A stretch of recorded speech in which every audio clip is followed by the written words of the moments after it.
Village of Omonka, there lived a legendary hunter named Amadi. He was known far and wide for his unmatched skill in the forest, and many believed he possessed charms that protected him from harm. His dog Akanshi was his loyal companion, and together they hunted the vast land, providing food for the village. One day, Amadi ventured into the dreaded Agbo forest, a place feared by many. As he stalked through the thick trees, he spotted a young deer. Standing still, its eyes locked onto his.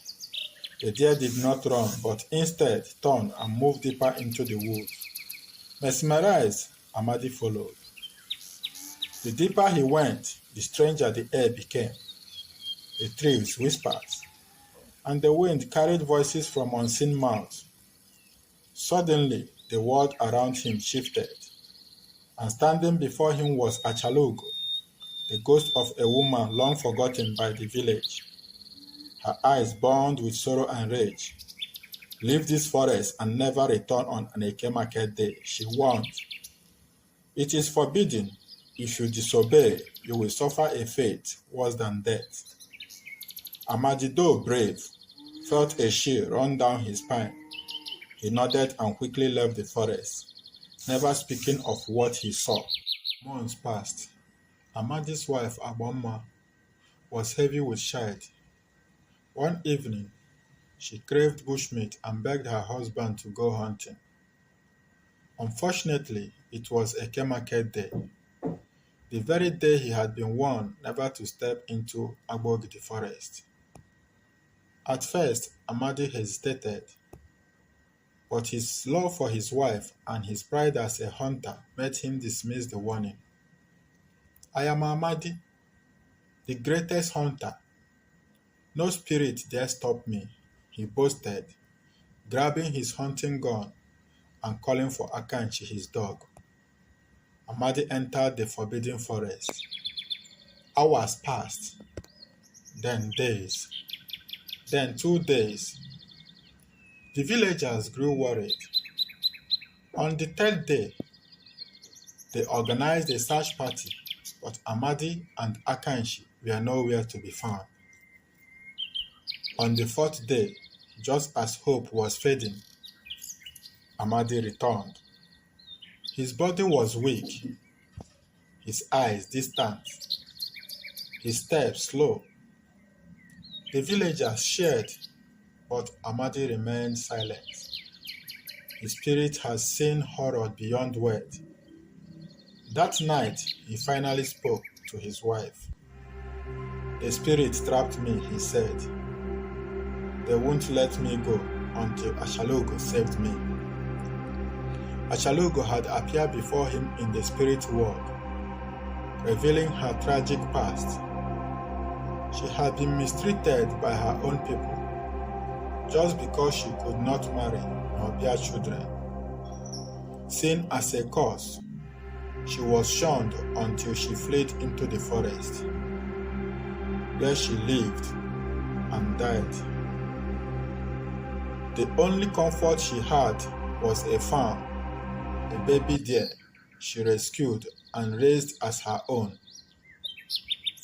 Listen, Amadi, Achala Ugo made him swear an oath. He must never hunt in Agbo on Eke market day again. He must never kill a deer. He must take a deer skin she gave him and present it to his wife. "Your wife, Agbo, will give birth on the next Afo market day," Achala Ugo said. "She will bear you a son. His name will be Ogidi, and one day he will marry me." As a final gift, she led Amadi to a great antelope, which he killed and carried home. Days later, as Achala Ugo had predicted, Agbo gave birth to a healthy baby boy. They named him Ogidi, meaning brave heart. Ogidi grew up strong and skilled, just like his father. As he trained, Amadi always warned him, "Never hunt in Agbo on Eke market day, and never kill a deer." But Obidike never knew why. He respected his father's word, but the curiosity burned within him. When Amadi grew old and passed away, Obidike continued the family tradition of hunting. One day, while deep in the forest, he saw a deer, the most elegant and beautiful deer he had ever seen. His fingers tightened around his gun, but then he remembered his father's warning.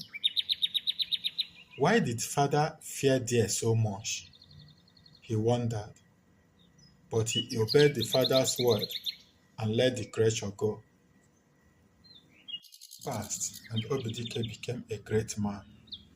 He fell in love with Adora and married her. Adora was a stunning woman from a distant village of Oda, across the Omambra River. Their love was deep, and when Adora became pregnant, Obidike was overjoyed.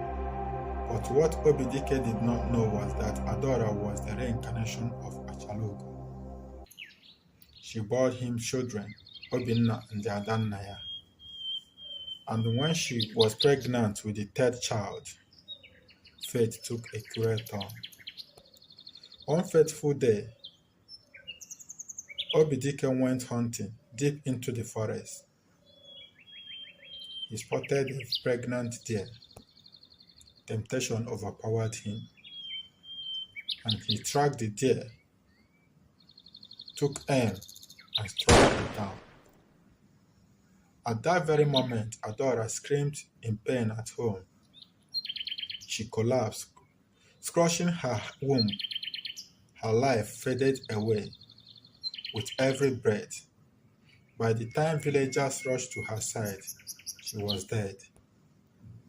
Obidike returned home triumphant, carrying the deer, only to find his wife lying lifeless. Horror gripped his soul as he realized what he had done. The spirits had kept their oath. By killing the deer, Ogidi had killed his own wife, Achala Ugo, in her new life. That night, the wind howled louder than ever, and the spirit of Ogidi whispered among the trees.